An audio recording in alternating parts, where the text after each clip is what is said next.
Hello, I am the gaming superhero, and today I am making the brain of the X-Men, Beast. Super excited with how this came out, and with my new microphone to help not make the videos sound like shit anymore. So let's jump into his first appearance so we can get to the kit.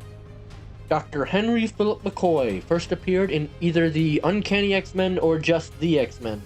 The cover doesn't say Uncanny, but later issues of the same run do, so your choice, I guess.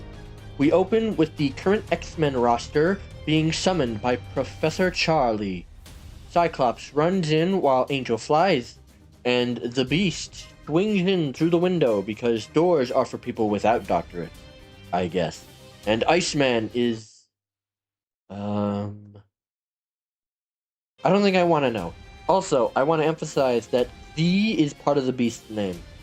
It's test time, where they show off their abilities. So the Beast shows us his agility, and balance is super good, which is his mutation, I guess, because he isn't blue, and he doesn't even have, like, monkey hand feet. After we get to see the whole team's abilities, a surprise guest arrives. It is Jean Grey, and the boys waste no time shooting their shot, except Iceman, he doesn't care. After she shows off her telekinesis, Hank just steals a kiss, and she is not into it. She throws him around in retaliation. But no time to give the young man a lesson on sexual assault, for Magneto is up to no good, plotting to erase Homo sapiens from the Earth. And I refuse to go on a tangent about how X-Men writers have no idea how magnets work. Anyway, everyone gawks at Jean in her new uniform when Xavier calls on the X-Men to stop Magneto. They all leap into action by driving to the airport to take a private jet to the military base that Magneto has taken control of, where the Beast just climbs over people because I guess personal space is alien to this jackass. No wonder he was called the Beast. They break into the field through stupid nonsense. They should have just been able to walk through. They get through Magneto's defense of missiles, with the Beast throwing a missile with his feet, and they fight. And by fight, I mean Magneto throws random bullshit at them before running away. Still counts as a day saved, though. That is the Beast's first appearance, and goddamn, has to be the worst introduction for a character yet. He is not a scientist, or even particularly smart. He's a total creep to Jean, more so than any other member of the team, and has the most unclear and boring power set. And one guy just has wings. But with that, let's move on to the kit proper.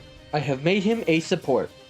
Many would expect a tank due to his size, but I feel support is better, especially when he really isn't depicted as particularly big in anything other than X-Men 97, where they gave him a gorilla body. His primary is the Gene gun.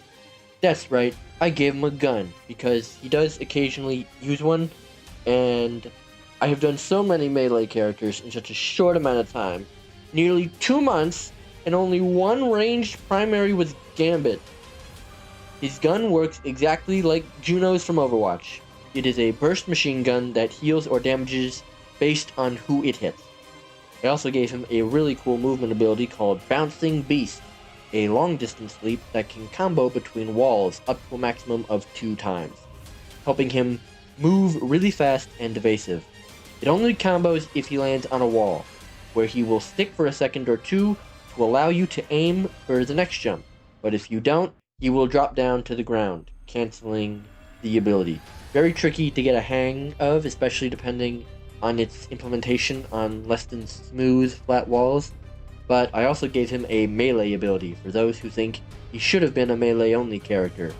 It is a 3-hit combo that has the third hit launch Beast at the opponent as like a little, his little somersault ball, and then bounce off that enemy to launch himself backward away from his attacker. Much more straightforward escape tool. I imagine the launch to be pretty far, with maybe a minor pushback for the opponent, but I'll let you decide if it should do both.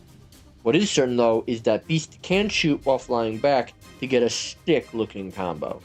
I didn't give him a passive. Ability 1 is Krakoan Grenade.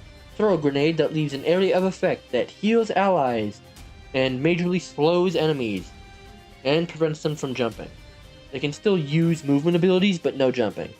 a very simple ability that adds to his support ability, while having an additional use if you want to be the kind of support that does so by killing the enemy before they can hurt your team, instead of healing them after they've hurt your team. Ability 2 is where I must give a content warning for any Overwatch 2 refugees, because I am giving him Kiriko Suzu. Sort of. It's called Legacy Cure, and it is a projectile that can be given to an ally to cure them of all negative status effects and immune to all forms of CC for a few seconds. But unlike Suzu, they are not completely indestructible, and there's no base healing effect. But nothing inattentive support can't fix. This is a bit weird, given there really aren't any negative status effects in the game, like fire or poison. Human Torch is more based on if you're in the area than sticking to the player. There are some, enough to make it worth having, but not as much as I would expect. But I guess we'll call it future-proofing for when more status effects get added, because I'm certain there will be more. The ultimate is Beast Unleashed. Give nearby allies bonus health and boost their movement and attack speed, not directly amping their damage, but rather increasing the damage per second. Beast himself will get a damage boost along with the other benefits, but is now limited to melee, losing his Gene Gun for the duration of the ult. His melee is also changed to something that won't launch him away every third hit, because that might be really annoying to use. Another ode to the melee beast that could have been, but mostly just me trying to find a support ult that isn't just a healing circle. And then for the team up, I once again considered adding him to like the fastball special, because he does occasionally be involved in that as one of the throwable objects this time, and not another person throwing Wolverine around. But I then realized that there's no good reason to like just throw your support around, especially at the enemy. So probably best to not have him in that. And that team up is getting like super fucking crowded. Like currently in the game, it's pretty tame with just 3 characters: Thing, Hulk, and Wolverine. But then to take into account Colossus would be added, and then possibly Beast. It's too much. It's too much. But I did give him his own team up, similar to last week's Colossus. This one is called Repulsor Cannon. It's actually a team up with Iron Man, which is odd, because I don't necessarily love the idea that X-Men can only team up with X-Men. I feel like giving them team-ups with characters outside of that roster could be interesting. The inspiration to this is that they are both highly focused science characters, so the Science Bros should have a team-up. And I didn't include Reed because he just uses his stretching, and there's no, deliberate science shown. But anyway, what the team-up actually is that Beast now has the option to pull out a big repulsor cannon and shoot it at, enemies. It'll do decent damage, but nothing crazy. That's really not its main focus. The main focus is the major amounts of knockback it will do. It's mostly to knock people away. But you can also use it to knock Beast around. It will do knockback to him, so you can use it to rocket jump around if you want, giving him even more mobility, because you know what? He just wasn't bouncing enough. So I gave him another thing, team-up wise, that he could use. But yeah, you could also use it on enemies to knock them off of ledges or just really far away, because I imagine the knockback to be pretty insane. But shouldn't be that bad given so many characters now have a way around it. Emma Frost, The Thing, hell, even in Beast's kit, I gave him a way around knockback with the Legacy Cure. So yeah, I think this could be a really cool team-up, and it's between characters that you wouldn't really expect to team up, so I think that makes it even more fun. And that is how I would add the X-Men's Q. I very much took liberties with this kit, but nothing offensive. I think he is very much the sciencey guy for the X-Men. So the problem is that in any combat situation, he is just fighting like a beast. The two sides of him rarely intersect. So to get that feel for both of the fantasies people have about Beast, I decided to combine them a little to give him that high mobility people know him for, and plenty of gadgets that he would make to help the team for the science side.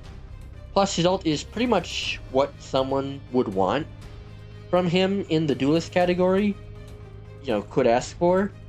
That is very much a pure combat beast that gives very good utility to the team to help it still feel like a support ult.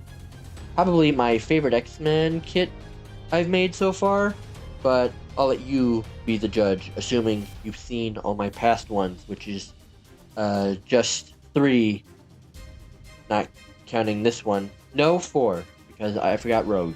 She is an X-Men. She was the first one. You would also need to come back next week, because that will also be an X-Men, the final one of X months, to be exact. So, yeah, let me know once that's out, which one is your favorite.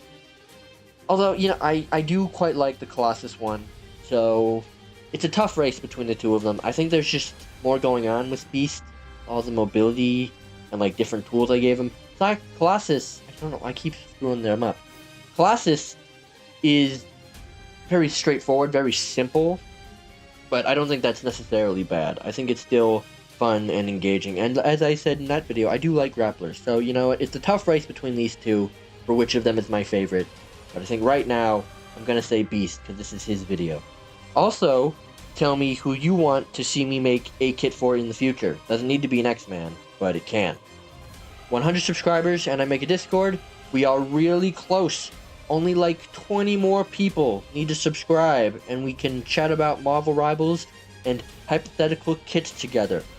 There'll also be like voice channels in there, so if you want to like group up with each other, like, for games and stuff. So, there'll be a lot of cool things to do with the Discord if just more people subscribe.